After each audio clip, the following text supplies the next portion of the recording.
오늘 우리가 함께 나누는 하나님의 말씀은 요한복음 17장 13절로 19절의 말씀입니다.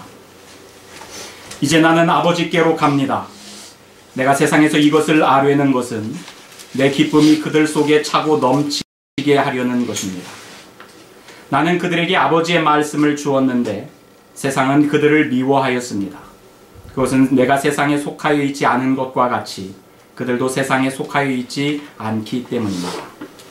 내가 아버지께 비는 것은 그들을 세상에서 데려가시는 것이 아니라 악한 자에게서 그들을 지켜주시는 것입니다.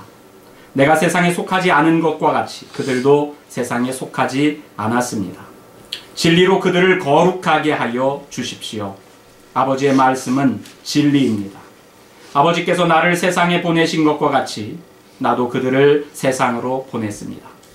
그리고 내가 그들을 위하여 나를 거룩하게 하는 것은 그들도 진리로 거룩하게 하려는 것입니다. 아멘. 우리에게 주시는 하나님의 말씀입니다. 말씀 주신 하나님께 감사드립니다. 여러분, 우리가 예수님을 구주로 이렇게 영접하고 나서 하나님의 말씀이 무엇인지 성경을 이렇게 읽어가다가 여러분들 가슴 속에 이렇게 특별히 그 말씀이 이렇게 남겨져서 삶 속에서 내가 제일 좋아하는 말씀입니다. 그런 구절들이 다들 한두 구절씩 이렇게 가지고 계실 거예요. 그렇죠? 아닌가요? 그렇습니다. 우리 주목님은 무슨 구절 좋아하세요? 하여튼 갑자기 물어봐서 죄송합니다. 저는 제가 제일 좋아하는 말씀이 요한복음 8장 32절 말씀입니다. 진리가 너희를 자유케 하리라 하는 말씀이에요. 진리를 알지니 진리가 너희를 자유케 하리라. 그래서 올 연초부터 이렇게 요한복음을 쭉 같이 이렇게 말씀을 나누는데 요한복음 8장 순서가 오면은 이게 내가 제일 좋아하는 말씀입니다 하면서 여러분 이 말씀을 제가 왜 좋아하게 됐는지, 그리고 진리가 너희를 자유케 하리라 이 말씀이 가지고 있는 그 풍부한 뜻이 뭔지 꼭 같이 나눠야 되겠다, 그렇게 생각을 했었는데 그 구절이 이렇게 있었던 주간에 IT에 갔습니다. 다녀왔더니 그 구절이 지나가고 다음 구절이 이렇게 말씀을 전하게 돼서 안타깝게 그 구절을 놓쳤구나 그랬는데, 오늘 우리가 함께 나누는 구절 말씀을 보면 비슷한 말씀이 나옵니다. 똑같진 않지요. 그러나 비슷합니다. 그죠? 진리로 거룩하게 하옵소서. 요한복음 17장 17절인데요. 진리로 거룩하게 하옵소서. 진리가 너희를 자유케 할 것이다. 그 자유 대신에 이 자리에는 거룩이라는 말이 이렇게 들어옵니다. 그죠? 근데 우리가 생각할 때 자유 그러면 굉장히 좋은 것 같은데 거룩 그러면은 뭔가 이렇게 자유하고는 반대되는 것처럼, 그죠?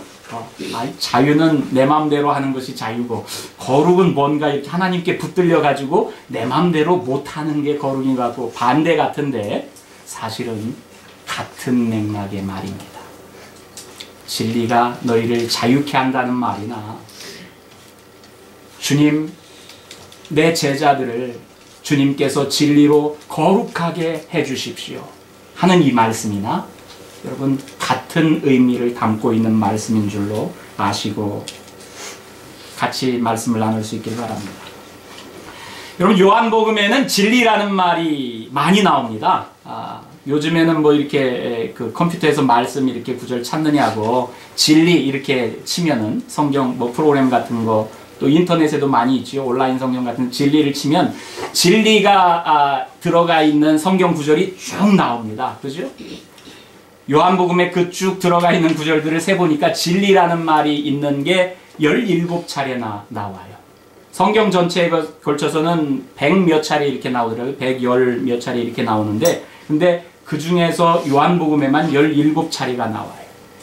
뭐 나중에 요한이 쓴 편지들 거기에도 또 있는데 그것까지 합치면 더 많지요. 우리 복음서, 다른 세 개의 복음서에는 진리라는 말이 한 번도 안 나와요. 그것을 생각하면 요한복음을 써서 우리에게 전달해 준 사람은 진리라고 하는 이 말을 굉장히 좋아하는 것 같아요. 요한복음에 나오는 진리라는 말씀들 가운데 우리에게 조금 익숙한 구절들, 제가 말씀드렸듯이 너희가 진리를 알지니 진리가 너희를 자유케 하리라, 그런 구절도 있고요. 그죠? 예수께서 가라사대 내가 곧 길이요 진리요 생명이니, 그러죠. 거기서도 진리가 또 나와요. 또 예수님께서 당신이 떠나가시면 하나님께 부탁해서 진리의 성령을 너희에게 보내주도록 하겠다. 그래서 그분이 너희를 진리 가운데로 인도하게 하겠다. 그런 구절도 있고요. 그리고 오늘 우리가 같이 읽은 진리로 거룩하게 하옵소서, 이런 구절도 있습니다. 우리가 요한복음을 처음 시작할 때 요한복음이 헬레니즘 문화권 속에서 그리스 철학에 익숙한 사람들에게 쓰여졌습니다. 이렇게 이야기를 했었는데, 그러면서 요한복음만이 가지고 있는 그 특별한 단어장들이 있어요. 우리가 예전에 학교 다닐 때 막 영어 공부하다가 영어 단어를 외우려면 단어장을 이렇게 만들어서 거기다가 이렇게 써서 이게 스쿨 그러면 학교, 여러분 그렇게 막 써가면서 외웠잖아요. 그리고 앞에는 영어로는 플래시 카드라고 그러더라고요. 한국에서는 단어장 그러는데 앞에는 스쿨이라고 쓰고 뒤에다가는 학교 이렇게 써서, 물론 쉬운 단어니까 여러분들 그렇게 안 해도 다 아셨겠지만 예를 들자면 그거 가지고 다니면서 스쿨, 학교 이렇게 살펴봤던 적이 있는데요. 요한복음을 읽어갈 때 요한 사도가 사용하는 특별한 단어들이 몇 개 있습니다. 로고스 같은 거요. 우리가 맨 처음 시작할 때 태초에 말씀이 계시니라 그럴 때 이 말씀이 의미하는 게 이렇습니다. 그냥 간단한 게 아닙니다. 그러면서 말씀이 로고스인데, 그러면서 말씀이 육신이 되어서 이 땅 가운데 오셨습니다. 설명을 한참 했잖아요.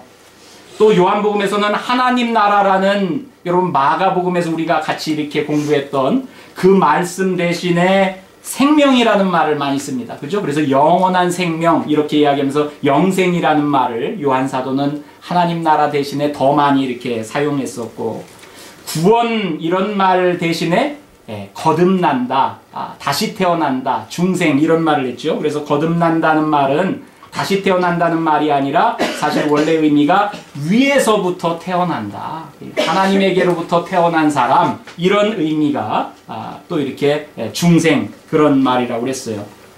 그리고 오늘 말씀 속에 등장하는 진리, 이 단어도 요한 사도가 쓰는 단어장 가운데 우리가 이렇게 넣어둘 만한 그런 말입니다. 진리, 뭐를 진리라고 하나? 뭐를 진리라고 하나? 우리 교회에 철학 공부하신 분들도 계시는데, 근데 보통 진리 그러면은 개념과 실제가 일치하는 것을 진리라고 합니다. 이게 무슨 말이냐? 뭔가 변화하지 않고 항상 있는 그대로, 그리고 누구에게만이 아니라 모두에게, 그러니까 보편성과 항상성을 가지고 있는 그러한 것을 철학적인 개념으로 진리 이렇게 이야기하는데, 여러분 세상에 있는 것은 변하지 않는 게 하나도 없잖아요. 그죠?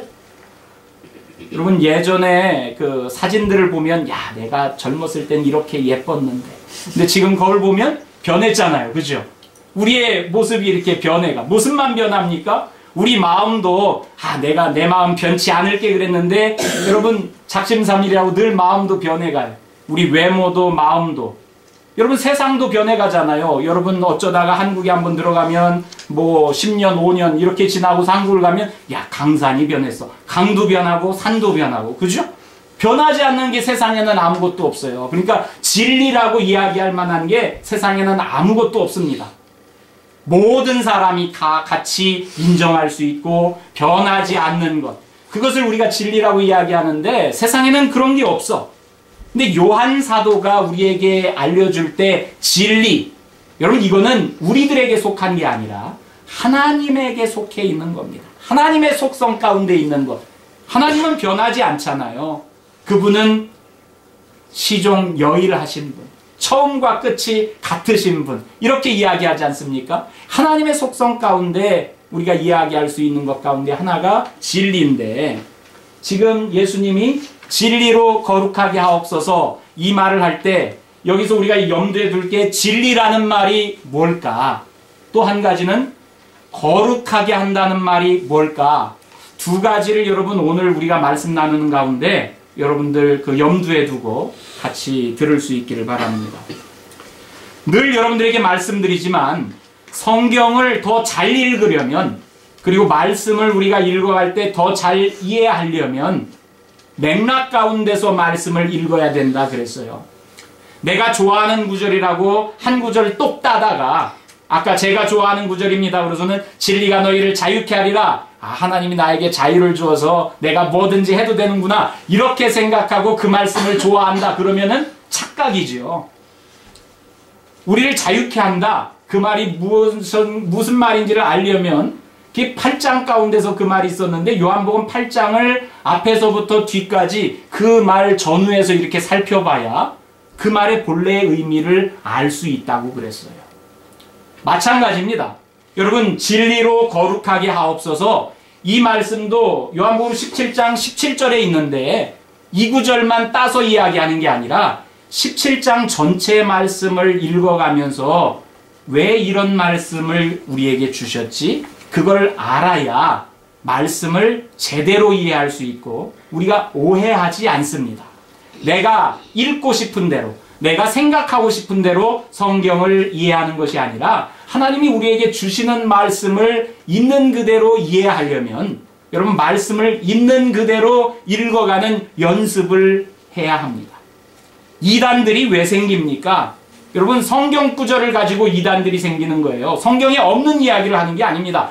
여러분, 성경에 있는 구절들을 다 따와요. 그래서 자기가 해석하고 싶은 대로, 자기식대로 그것을 연결해 갑니다. 그게 이단이에요. 여러분, 그러나 제대로 된 교회, 제대로 된 신앙생활에서 읽는 말씀은 반드시 문맥 속에서 이야기를 해야 돼요. 그리고 그 말의 의미를 제대로 알아가려고 노력해야지 됩니다. 여러분, 그래서 우리가 요한복음 17장 전체 문맥을 먼저 봐야 하는데, 요한복음 17장은요 예수님께서 하시는 기도입니다. 17장 시작이 이렇습니다. 예수님께서 이 말씀을 마치시고 눈을 들어 하늘을 우러러보시고 말씀하셨다. 예수님이요 하늘로 눈을 들어서 이렇게 우러러보면서 말씀하셨대요. 여러분, 이런 자세는 하나님께 기도하는 예전 유대인들의 전형적인 모습이에요. 여러분, 뭔가 TV에서 이렇게 보니까 구조 헬기가 왔을 때 나를 살려주세요 하고서는 헬기에 구조 신호를 보내는 것도 요렇게 하는 거래요. 요렇게. 그냥 헬기를 보고 막 그냥 춤추면서 막 이렇게 나 살려주세요 그러면은 헬기에 탄 사람이 보면서 아이, 저 사람이 멀쩡하구나 그러면서 그냥 간대요. 그러니까는 막 뛰는 게 아니라 그냥 제자리 서가지고 요렇게 헬기인들을 바라보면서, 이게 구조 신호래요. 이게 국제적인 같이 사용하는 사인이랍니다. 여러분, 예수님도 그렇게 구조 신호를 보내는 것처럼 눈을 들어서 하나님께 향해서 기도를 했어요. 그 기도하는 내용이 요한복음 17장 1절부터 마지막까지 전체가 다 예수님의 기도 내용입니다. 여러분이 그래서 앞으로 기도를 쓸 때 내가 어떻게 기도하면 좋을까 잘 모르겠거든. 예수님이 하신 기도를 흉내내서 하면은 제일 좋을 것 같아요. 그죠? 우리가 제일 많이 흉내내는 기도가 뭐예요? 주기도문이죠. 그죠? 예수님께서 너희 이렇게 기도해. 이 주기도문을 마태복음과 누가복음에서 예수님이 우리에게 알려주셨는데 요한복음에는 그 주기도문이 없어요. 그 대신에 17장 전체가 예수님의 기도입니다. 근데 이 기도가 예수님께서 어떻게 기도하냐면, 아버지, 때가 왔습니다. 아버지 아들을 영광되게 하셔서 아들이 아버지께 영광을 돌리게 하여 주옵소서. 이렇게 하면서 기도를 시작해요. 아버지, 때가 되었습니다. 이 때가 뭐예요? 아버지께서 나를 세상에 보내셔서 아버지께서 계획하신 일을 완성할 때가 되었다는 거예요. 십자가에 달려서 저 죄인들을 위해서 대속적인 죽음을 이루면서 하나님의 뜻을 온전히 다 이룰 그 때가 가까이 왔다. 아버지, 이제 때가 왔습니다. 여러분, 마가복음에서도 우리가 때가 됐다, 하나님 나라가 가까이 왔다, 여러분 이렇게 선언했던 그 말씀과도 맥락이 다 있어요. 그죠? 예수님께서는 이게 아버지의 때야, 아버지의 일이 이루어질 그때. 그러면서 말씀을 이렇게 하는 기도 가운데 진리로 저들을 거룩하게 하옵소서, 하는 그 구절도 이 기도문 가운데 중보기도의 제목으로 하나 이렇게 들어가 있는 거예요. 예수님께서 그들을 거룩하게 해주세요. 진리로. 이 그들이 누구냐면 예수님의 마지막 유언을 듣고 있는 예수님의 제자들입니다. 예수님이 제자들을 떠나기 전에 여러분 13장, 14장, 15장, 16장 거기에서 예수님께서 유언과도 같이 제자들에게 남기는 말씀을 쫙 하시고 나서 그리고 나서 17장에는 이제 제자들을 두고 하나님에게 이 제자들을 위해서 기도하는 그 말씀이 요한복음 17장에 담겨져 있는 거예요. 그리고 그 기도하는 내용 가운데 가장 핵심적인 기도의 제목이 아버지 이 사람들을 진리로 거룩하게 해주세요. 그게 기도의 제목입니다. 자, 여러분 누군가가 기도하는 것을 여러분들이 본다 그렇게 생각하면 그 사람이 어떤 기도를 드리나 기도하는 그 내용을 이렇게 들어보면 그 사람이 무엇에 관심을 두고 있는지 그 사람이 추구하고 바라는 바가 무엇인지 그 사람의 속마음을 알 수 있을 거예요. 그죠? 예수님의 속마음을 알 수 있는 가장 좋은 부분이 요한복음 17장입니다. 그래서 이분이 바랬던 것이 뭐지? 이분의 마음이 뭘까? 그것을 들여다보기 원하면 여러분 오늘 예배 마치고 돌아가셨을 때 요한복음 17장을 한번 찬찬히 전체를 한번 이렇게 읽어보시기를 이렇게 권합니다.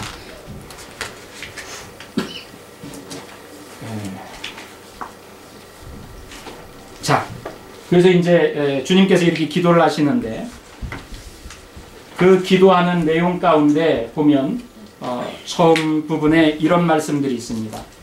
아버지께서는 아들에게 모든 사람을 다스리는 권세를 주셨습니다. 이 기도의 처음 부분에 하나님께서 예수에게 일임했던 그 말들을 그 사명들을 예수가 해석하면서 아버지께서 나에게 주신 일이 이런 일이었는데 내가 그 일을 이제 잘 이루었습니다. 그 기도의 내용을 먼저 하고 그 다음에 제자들을 위한 중보 기도를 하는데 여러분 여기 보면은 모든 사람을 다스리는 권세를 주셨습니다. 아버지께서 아들에게. 근데 여러분 성경에서 다스린다라는 말이 나올 때 우리가 자주 오해를 합니다. 여러분 창세기에서도 하나님이 사람들을 창조하시고 사람들에게 주시는 명령이 있었어요. 너희가 생육하고 번성하여 땅에 충만해라. 땅을 정복하고 땅을 다스려라 그랬는데 여러분 이 다스린다는 게 내가 대장이니까 내 마음대로 하면 되는구나. 그래서 여러분 자연을 개발이라는 명목 하에서 마음껏 그냥 파헤치고 쓰고 싶은 대로 다 쓰고 여러분 사람들이 그렇게 하면서 세상을 이렇게 망가뜨려 왔는데 그 기저에는 여러분 기독교의 서구 문명의 바탕 위에서 진행된 그런 측면이 없지 않아 있어요. 그래서 서구 기독교가 세상을 망가뜨린 주범 가운데 하나입니다. 근데 기독교가 그랬냐? 기독교가 그런 측면이 있는데 왜 그랬냐? 여러분 성경 말씀을 잘못 해석해서 그래요. 하나님이 우리에게 네가 대장이니까 네가 다스리라고 그랬어. 그럼 이 다스린다는 말이요 그런 의미가 아니에요. 우리가 집의 가장이다. 내가 집안의 아버지고 내가 집안의 어머니다. 내가 내 아이들을 다스린다. 그럴 때 여러분 그 아이들을 다스린다는 게 어떤 의미예요? 사랑으로 보살피고 그들을 양육하고 여러분 잘 테이크케어한다 그런 말이지. 너 네 아이니까 네가 마음대로 키워. 여러분 이런 이야기가 아니잖아요. 세상에 대해서도 똑같아요. 여기서 나오는 아버지께서 하나님께서 아들에게 예수에게 모든 사람을 다스리는 권세를 주셨다. 이 다스린다는 말도 여러분 같은 맥락에서 우리가 읽어볼 수 있어요. 아버지가 지으신 이 사람들을 위해서 아들을 보내셨는데 야 네가 마지막으로 저 아이들을 잘 돌보아라. 죄 가운데서 허덕이고 하나님이 어디 있냐고 하나님을 등지고 사는 그 사람들을 위해서 네가 가서 저들의 마음을 좀 돌이켜보고 네가 저들의 마음을 경영하고 저들의 마음을 움직일 수 있도록 여러분 그런 권세를 주님께서 주셨다는 겁니다. 이 모든 사람을 다스리는 권세를 주셨다. 왜 그랬냐? 여러분, 이게 사실은 예수님께서 하나님께 위임받은 사명입니다. 아버지께서 아들에게 주신 것, 모든 사람을 다스리는, 이끌고 보살피는 그런 권한을 주셨는데 왜 그랬냐? 그것은 아들로 하여금 아버지께서 그에게 주신 모든 사람에게 영생을 주게 하려고 그랬다. 여러분, 예수님이 아버지에게 기도하는 장면 가운데 아버지가 나에게 맡겨주신 일, 내가 이 세상에 왔던 이유는 세상의 사람들에게 영생을 주기 위함이었습니다. 이 고백을 하는 거예요. 예수님이 왜 세상에 왔냐? 영생을 주기 위해서 왔다. 그렇게 이야기합니다. 여러분, 요한복음에서 이 부분을 더 극명하게 들어주는 부분들이 있어요. 요한복음 10장 10절에서는 내가 온 것은, 예수님 말씀입니다. 예수님께서 오신 것은 양으로 생명을 얻게 하려고 왔다. 생명을 주기 위해서 왔다는 거예요. 요한복음의 생명은 영원한 생명입니다. 영생과 같은 말이에요. 그냥 얻는 것이 아니라 더 풍성히 얻게 하려고 왔다. 그래서 우리가 이것을 요즘 공부하기 위해서 풍성한 삶의 기초를 여러분 수요일마다 공부합니다. 아, 예수님이 온 것은 생명을 주려고 오셨구나.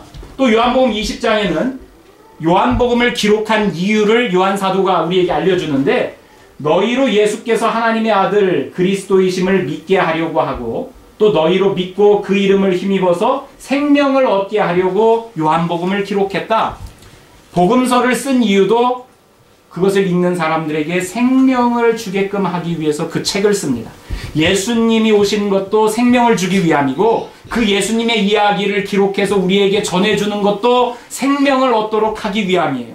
사실 요한복음만이 아니라 성경은 늘 생명을 주는 것에 여러분 그 목적을 두고 있습니다. 왜 성경이 기록됐냐? 왜 사람들에게 하나님께로 나아가라고 하느냐? 생명을 얻도록 하기 위해서 그래요. 여러분, 신명기 30장에 보면 하나님 여호와께서 내 마음과 내 자손의 마음에 할례를 베푸사, 마음에 도장을 찍어서 너로 마음을 다하며 성품을 다하며 내 하나님 여호와를 사랑하게 하셔서 너로 생명을 얻게 하실 것이며. 왜 하나님을 사랑하라? 왜 하나님께 나아오라? 왜 하나님과 새로운 관계를 맺어라? 왜 하나님을 내 인생의 주인으로 모셔라? 그렇게 이야기합니까? 이유는 하나예요.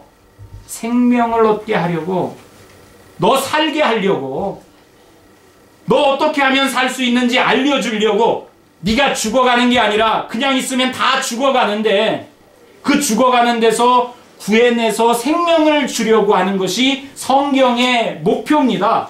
예수님께서 오신 것도 생명을 주기 위한 것이 예수님께서 오신 거예요. 여러분, 근데 이 생명에 대한 거, 영생에 대한 거, 그것을 예수님이 마지막 기도하면서 이렇게 설명을 해줍니다. 근데 이 영생이라고 하는 것은 오직 한 분이신 참 하나님을 알고 또 아버지께서 보내신 예수 그리스도를 아는 것입니다. 그래요. 영생이라는 게 뭔데? 어떻게 하면 생명을 얻는 건데? 하나님을 아는 게 생명을 얻는 거야. 하나님께서 보내신 그 아들 예수 그리스도를 아는 것이 생명을 얻는 거야. 생명을 얻도록 하기 위해서 예수님이 보냄받아서 이 땅 가운데 오셨고, 여러분, 생명, 영생이 하나님을 아는 거라는데 우리가 하나님을 볼 수가 없잖아요. 사람이 하나님을 어떻게 보고 하나님을 어떻게 압니까?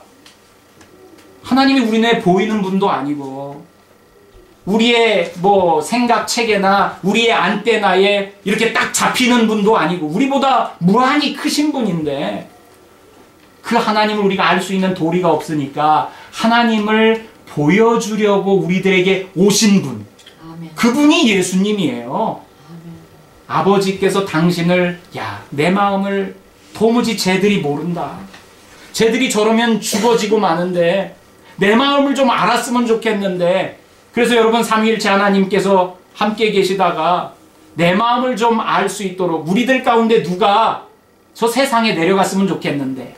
여러분, 그랬을 때 말씀이신 하나님, 하나님과 함께 계셨던 분, 그 아들이 내가 갈게요 하고서는 오신 것 아닙니까? 여러분, 요한복음 1장이 태초에 말씀이 계시고 그 말씀이 하나님과 함께 계시고 그 말씀은 하나님이셨고 그 말씀이 육신이 되어 우리 가운데 오셨다. 그 말이 이 말이에요. 하나님을 보여주기 위해서 사람의 옷을 입고 이 땅 가운데 오신 하나님. 그래서 여러분, 생명을 얻는 것은 하나님을 아는 것인데 그 하나님을 우리가 알 수 없으니까 하나님께 보냄받은 예수 그리스도를 아는 것. 그러니까 여러분, 예수 그리스도를 우리가 안다. 그것은 우리가 하나님을 아는 거예요. 하나님을 아는 거는 우리가 생명을 얻는 거예요. 그래서 예수 그리스도를 아는 사람에게는 생명이 주어집니다. 예수 그리스도를 알지 못하는 사람은 그냥 이렇게 살다가 끝나는 거예요. 여러분, 요한복음이 우리에게 극명하게 알려주는 거. 그래서 여러분, 우리가 예수님 이야기를 들을 때 예수님, 그러면 예수님께서 우리들에게 오셔서 하신 두 가지 일이 있어요. 크게. 한 가지는 하나님을 우리에게 보여주신 일입니다. 하나님은 이런 분이셔. 너 하나님 나라가 뭔지 알아? 하나님이 다스리는 그 나라가 뭔지 알아? 네 주인이 하나님일 때 어떤 일이 일어나는지 알아? 그래서 병자가 고침받고요, 삶이 망가졌던 사람들의 삶이 회복되어지는 것, 그런 것들을 예수님이 보여주십니다. 하나님을 보여주시기 위해서 이 땅 가운데 오셨어요. 이게 예수님이 하신 첫 번째 큰 일입니다. 두 번째 일은 죄인들을 구원하시려고 십자가에 대신해서 못 박히셔서 돌아가셨어요. 대속적인 죽음을 일구어내셨죠. 이게 예수님께서 하신 두 번째 일입니다.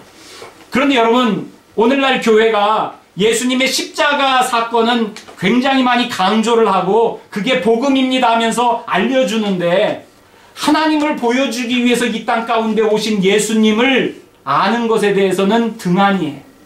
하나님께서 다스린다는 것이 무엇인지 그것을 알려주는 데는 등한이해서 교인들이 진리로 말미암아 하나님을 아는데도 생명을 얻은 자처럼 삶 속에서 활력이 있지도 않고, 여러분, 생명을 얻고 있는 자처럼 용기 있고 자신감 있는 삶을 살아가는 것도 아니고 하나님께서 주신 그 풍성한 생명을 이 땅 가운데서 누리지도 못하고 그렇게 살아갑니다.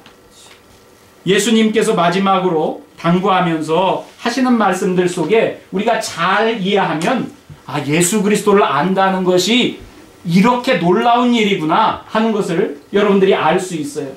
그래서 이 영생을 주려고, 하나님을 알고 예수 그리스도를 아는 것이 영생인데, 이것을 주려고 예수님께서 나는 아버지께서 세상에서 택하셔서 내게 주신 사람들에게 아버지의 이름을 드러냈습니다. 아버지께서 내게 주신 말씀들을 그들에게 주었습니다. 그러죠? 이게 예수님이 하신 일이에요.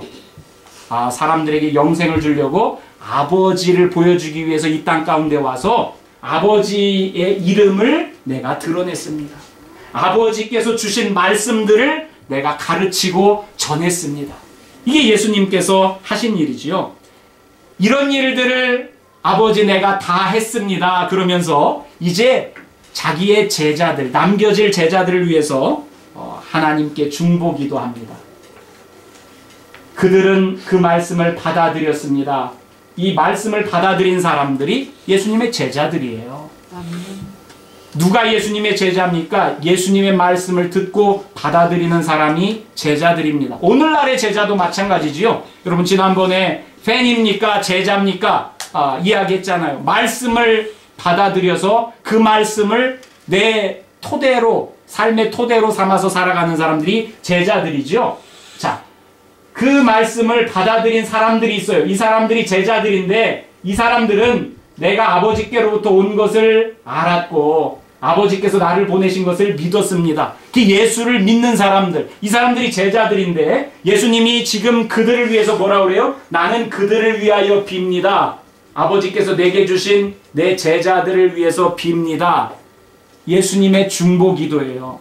여러분, 우리가 기도를 할 때 내 필요를 채워달라고 하는 것은 간구지만 내 필요가 아닌 다른 누군가를 위해서 하는 기도, 이걸 우리가 중보라고 그러잖아요.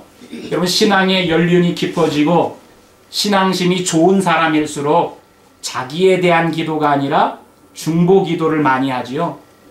여러분들, 나 오늘 기도 1시간 했어. 나 오늘 기도 2시간 했어. 여러분, 2시간 동안 할 기도가 뭐가 있어요? 중보하는 기도가 할 기도 제목이지요. 나를 위해서 이것저것 달라고 2시간씩 기도하는 사람이 어디 있겠어요? 그 미친 사람이지. 그죠? 여러분, 하나님의 의를 먼저 구하면 구하지 않아도 하나님께서 우리에게 주신다고 했는데, 우리가 시간을 두고 기도하는 것은 여러분 나를 위해서 하는 것이 아니라 중보기도하는 겁니다. 예수님이 그 중보기도를 우리에게 알려주세요. 당신께서 떠나시면서 내가 하나님께서 나에게 주신 사람들을 위해서 내가 빕니다. 아버지, 내가 이들을 위해서 기도합니다. 그렇게 하면서 예수님께서 기도하실 때 거룩하신 아버지, 아버지의 이름으로 그들을 지켜주시고 우리가 하나인 것 같이 그들도 하나가 되게 하여 주십시오. 거룩이라는 말이 여기 나와요. 거룩하신 아버지. 여러분, 거룩하다라는 말은 하나님의 성품입니다. 하나님이 거룩하신 분, 아버지의 이름으로 내 제자들을 지켜주셔서 우리가 하나인 것 같이, 이 우리는 여러분 성부, 성자, 성령 하나님이지요. 아버지와 아들이 하나인 것처럼 그들도 하나가 되게 해주십시오. 여러분, 예수님이 아버지와 하나인 것처럼 예수님의 제자들도 아버지와 하나가 될 수 있게 해달라는 거예요. 이게 거룩해진다는 말입니다. 세상은 속되다고 그러지요. 세상에 있는 것은 거룩한 것이 없어요. 하나님만이 거룩하신 분인데, 예수님이 하나님과 하나인 것처럼 예수님의 제자들도 하나님과 하나가 되어져서 하나님의 성품인 거룩함이 그들에게 있게 해달라는 거예요. 왜 이런 것을 기도합니까? 내가 세상에서 이것을 아뢰는 것은, 아버지께 이것을 기도하는 것은 내 기쁨이, 예수님의 기쁨이 그들 속에 차고 넘치게 하려는 것입니다. 여러분, 예수 믿는 사람의 삶은요, 예수님이 가지고 있던 기쁨이 우리 속에서도 차고 넘치는 기쁨이어야 됩니다. 여러분, 우리가 흔히 오해하는 것 중에 하나가 진리로 거룩하게 하옵소서, 이 말씀을 듣고 우리가 여러분 그 예배를 마치고 돌아갈 때 성도들 가운데 어떤 생각을 하냐면, 그래, 내가 거룩해져야 되는데. 여러분, 마음으로 드리는 예배를 우리가 쓸 때 제가 그것을 이렇게 다시 보면서 안타까움들이 들어갈 때가 늘 죄의식 가운데서 사는 성도들이 많아요. 내가 거룩해야 하는데 나는 거룩하지 못해. 내가 헌신해야 되는데 나 아직 헌신하지 못해. 기도에 대한 말씀을 내가 그렇게 기도해야 되는데 나는 기도를 아직 못해. 여러분, 늘 그 죄의식 가운데 살아요. 여러분, 그러나 신앙생활은 죄의식 가운데 사는 게 아니에요. 예수님이 하나님께 뭐라고 기도해요? 나의 기쁨이 그들 속에 차고 넘치게. 여러분, 하나님의 성품인 거룩함이 우리에게 있는 것은 뒷짐지고 에헴하고 무슨 점잔 빼고, 여러분, 그런 게 거룩이 아니에요. 거룩의 속성을 알려줘요. 예수님을 닮아가는 겁니다. 예수님께서 이 땅에 와서 당신의 삶을 충분히 이렇게 기쁨 가운데 차고 넘치는 삶을 사셨듯이, 여러분, 예수님의 이야기를 읽어보면 복음서에서 예수님은 늘 잔치집에 갑니다. 늘 사람들하고 어울리면서 여러분 잔치집에서 잔치하듯이 지내요. 사람들과 부둥켜 안고 춤을 추시는 분입니다. 여러분, 그런 분을 우리가 닮아가는 거예요. 아멘. 진리로 우리를 거룩하게 한다. 예수님을 닮아가는 겁니다. 예수님과 함께하는 삶 속에서 내 삶이 기쁘고 그 기쁨이 어쩔 줄 몰라서 여러분 주체할 수 없는 기쁨 가운데 내가 살아가는 것이지, 거룩이라는 말만 나오면은 이게 다 병든 닭처럼 말이죠. 무슨 희마리가 없어지는 것 같고, 내가 막 그냥 뭔가 이렇게 활력 있으면 안 될 것 같고, 얌전해야 될 것 같고. 여러분, 그게 거룩이 아니야. 우리가 하는 오해 가운데 한 가지예요. 기독교인이 거룩해야지요. 예수님이 그러셨던 것처럼. 그런데 뭐가 거룩인데? 하나님과 함께 하는 게 거룩입니다. 아멘. 하나님과 함께 하는 것. 하나님 주신 생명 가운데, 그 생명의 기운 가운데 살아가는 것. 여러분, 이거를 하나님께서 거룩하게 해주는 거지 내가 거룩할 수 있는 게 아니에요. 그러니까 우리가 죄의식 가운데 나 아직 거룩하지 못한데, 주님, 이제는 내가 거룩할 수 있게 해주세요. 여러분, 이런 건 잘못된 거예요. 예수를 믿을 때, 예수의 영이 나와 함께 할 때 하나님께서 우리를 거룩하게 해주십니다. 아멘. 그분이 내 안에 살고 그분이 하나님 뜻대로 살고 싶은 그런 욕구를 주시고 그렇게 살아갈 수 있는 능력도 주시고 여러분 그렇게 하나님과 더불어서 함께 살아가는 그 삶이 거룩한 삶인 거예요. 그래서 예수님께서 기도를 하시는데 우리가 하나인 것처럼 그들도 하나가 되게 해주세요.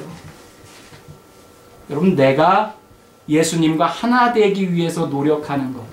지난주에 저 대신 유 목사님께서 설교하실 때 열매를 맺으려면 이렇게 말씀하셨는데 거기에 포도나무에 가지가 붙어 있어야 열매를 맺습니다. 이런 이야기를 여러분들과 나눴더라고요. 여러분 포도나무에 붙어 있는 거예요. 가지가 열매를 맺으려면 자기 열매를 맺는 게 아니라 나무에 붙어 있으면 되는 겁니다. 우리가 거룩해지는 방법은요. 내가 예수님을 영접하면 돼요. 내 인생의 주인이 되어주세요. 예수님께서 하신 말씀이 내가 가야 할 길인 줄 알고 그 말씀대로 살아갈게요. 여러분 그런 다짐이 있으면 우리에게 하나님께서 거룩한 삶으로 이끌어 주시는 거예요. 우리 스스로가 거룩해질 수 없는 거고 내가 거룩해지려고 노력하는 것도 아니에요. 하나님께서 거룩하게 해주시는 겁니다. 자,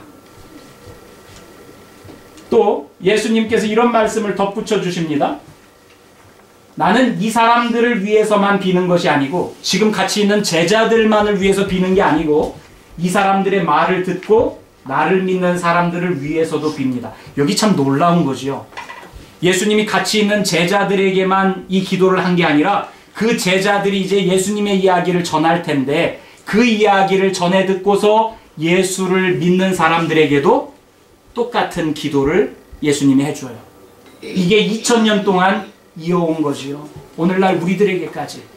누군가의 이야기를 듣고 여러분이 가지고 있는 성경책도 예수님의 이야기를 전해주기 위해서 쓰여진 것 아닙니까? 그 이야기를 읽고 예수님의 말을 직접 들은 것이 아니라 예수님의 말을 전해 들은 사람이 또 전해주는 이야기, 그 이야기를 또 전해주는 이야기. 여러분 그 이야기를 듣고서 예수를 믿는 사람들을 위해서도 빈다는 거예요. 어떻게 빌어요? 아버지께서 내 안에 계시고 내가 아버지 안에 있는 것과 같이 그들도 하나가 되어서 우리 안에 있게 하여 주옵소서. 여러분 이게 진리로 거룩하게 해달라는 말씀의 핵심입니다. 진리는 뭐예요? 여러분 하나님을 아는 거라고 그랬어요. 예수님을 아는 겁니다. 하나님을 알도록 해주기 위해서 이 땅 가운데 하나님을 보여주기 위해 이 땅 가운데 오신 예수님, 그분이 진리입니다. 변함이 없으신 분, 누구에게만 보여주시는 분이 아니라 이 세상 어디에게고 모든 민족에게 하나님께서 당신을 보이기 위해서 이 땅에 사람의 옷을 입고 찾아오신 예수님, 그분이 진리입니다. 그 진리로 말미암아 그분을 믿는 사람은 하나님과 함께하는 삶을 살아가는 특권을 누립니다. 그게 우리에게 거룩이라는 말로 다가오는 거예요.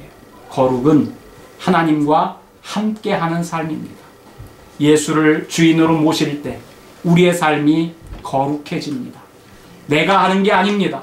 내 안에 계신 예수님이, 내 안에 계신 성령님이 해나가시는 일입니다.